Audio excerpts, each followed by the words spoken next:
Welcome back to the Profitable Productivity Podcast. I'm your host, Trasetta Washington, and my aim with this podcast is to do a deep dive into the essential skills that empower nonprofit leaders to thrive. And today we're going to be tackling a challenge that every team faces that is communication breakdowns and conflict. What we're going to do is explore some practical strategies to enhance communication with your team and minimize those inevitable disagreements that can arise. But before we dive in, if this topic really resonates with you, I want to encourage you to share it with the first fellow nonprofit leader who comes to your mind. And don't forget to check out the show notes for all the important updates within our community. Now, one of the things that I like to do is open up the show with a quick win, some sort of tip that you can use right away to create an impact in your organization. And today's quick tip is to, before your next meeting, encourage everyone to practice active listening by putting their phones down and making eye contact with whoever it is that is speaking. I know it may seem small or really simple, but it can significantly improve communication as well as reduce those misunderstandings. So put those phones away so that you can stay focused on what is happening right now in the present moment.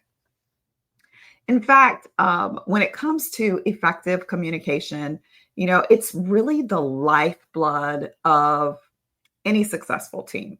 And it's about conveying information clearly as well as respectfully so that you ensure that every single person is on the same page, all at the same time fostering this sense of understanding, right? So in the nonprofit world where collaboration and shared passion are essential, clear communication is absolutely paramount. Now, before I get into kind of how we go ahead and improve communication, we've got to talk about conflict for just a moment because conflict is it's just a natural part of any team dynamic. After all, we have different perspectives and different opinions. We have different working styles, and common causes of conflict come from those differing opinions, or maybe there's some sort of misunderstanding. And oftentimes there can be personality clashes that lead to conflict. And even sometimes there can be a little competition that takes place because resources are limited. And so people within the organization could feel like they're competing against one another to get access to those resources. And guess what? Poor communication really can exacerbate all of those issues. So, how can we improve communication while at the same time reducing that conflict within our teams? Well, I've got three powerful strategies for you today that can help you do just that. And the first one is active listening, right? And active listening is more than just hearing words. It's about truly understanding what the message is that is being conveyed, right? It involves paying attention to not just the words that are coming out, but those nonverbal cues. You want to ask clarifying questions and reflect back to whoever is speaking what it is that you've heard so that you can ensure that you are understanding. Imagine how much smoother your team meetings would be if everyone really and truly listened to one another. So, a few kind of practical tips that you can use to increase your active listening are to one, maintain that eye contact with whoever is speaking. That ensures that you're actually focused and paying attention. You can nod or provide some sort of verbal cues to show that you're engaged, like, oh, I see. Okay. Right. Now, a caveat here, we don't want to just be like bobbing our heads, looking like bobbleheads over here, or every few seconds saying or making some sort of verbal cue. You want to do this at key moments so that the person who is delivering the message really understands that you are paying attention to what it is that they're saying. You want to ask clarifying questions. This is going to help you help to ensure that you're understanding the perspective of whoever is delivering the message. This gives them an opportunity for them to go deeper and give you greater understanding of what it is they're trying to communicate. And then finally, summarize what you've heard in your own words so that you can confirm your understanding with the other person. Again, this gives them an opportunity to clarify and come back and say, you almost got it, or make some sort of tweak so that you can really find yourself at that place of understanding, right? So those are just a few practical tips that you can use to up your active listening skills. The second strategy that I want you to employ is empathy and understanding. Empathy is the ability to really understand and share the feelings of someone else. So, in a team setting, empathy really allows you to see situations from the perspective of your teammate, even if you don't agree with them, right? Understanding is not the same as agreement, right? And by understanding what the root cause is of a conflict, you can start to address what the underlying issue is and then find a solution that works for everyone who is involved. The third strategy that I have for you is utilizing assertive communication. Now, what is assertive communication?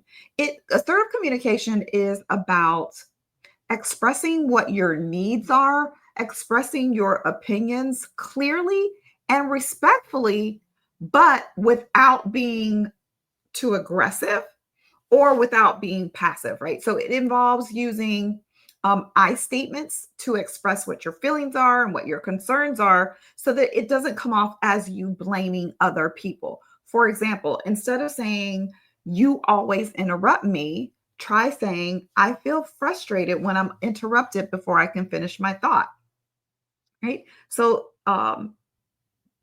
I statements can really help you to express what is going on and what you're experiencing in a way that honors how you feel without placing the blame on other people.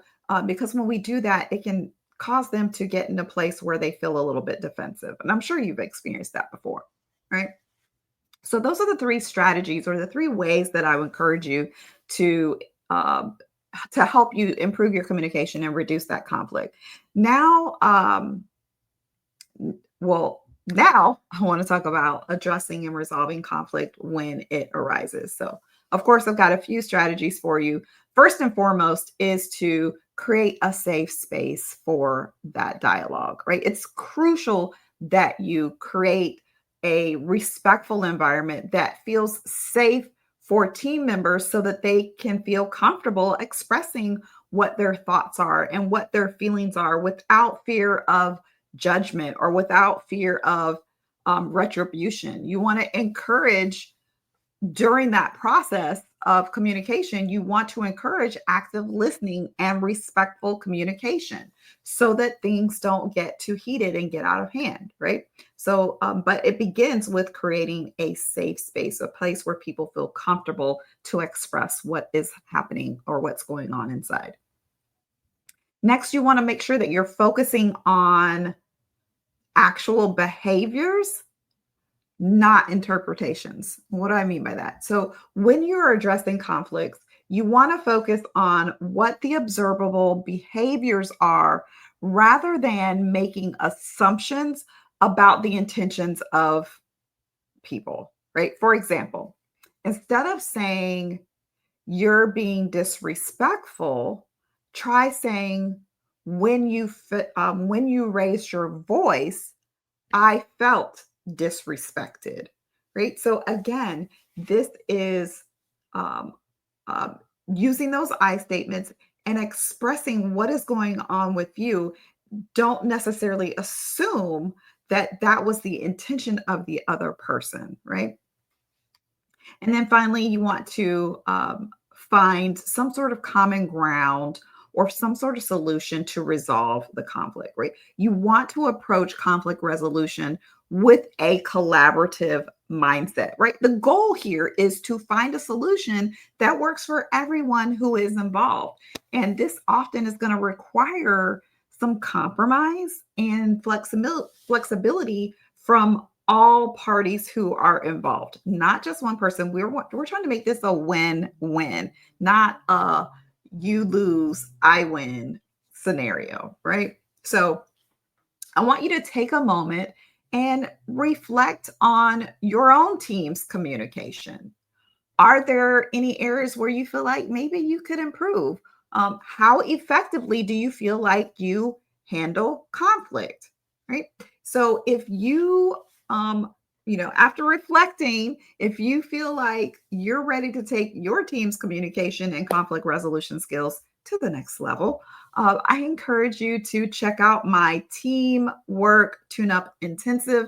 It is a 1-day workshop that provides you with practical strategies and hands-on activities that are going to help your team to communicate more effectively, build stronger relationships, and achieve greater results. And who doesn't want greater results within their organization? So if in order to learn more about the Teamwork Tune-Up or to discuss your team's specific needs, I encourage you to schedule a free consultation with me, a complimentary consultation with me. And you can do that at chatwithtrasetta.com. Again, that's totally free. And if you don't see a time that fits with your schedule, feel free to shoot me a message or shoot me an email and just say, hey, Trasetta, I really want to sit down and chat with you, but I can't find a time on your calendar that really fits with my schedule. Please do reach out and let me know, because I travel a ton and I block out my calendar for the days that I'm traveling, but I do sometimes have pockets where I can squeeze in a time to have a conversation with you. So don't let that stop you from having a conversation. So anyway, I want to say, as always, thank you for joining me on the Profitable Productivity Podcast. I hope that you have found this episode helpful. And until next time, keep leading with purpose and with passion. I'll see you next time.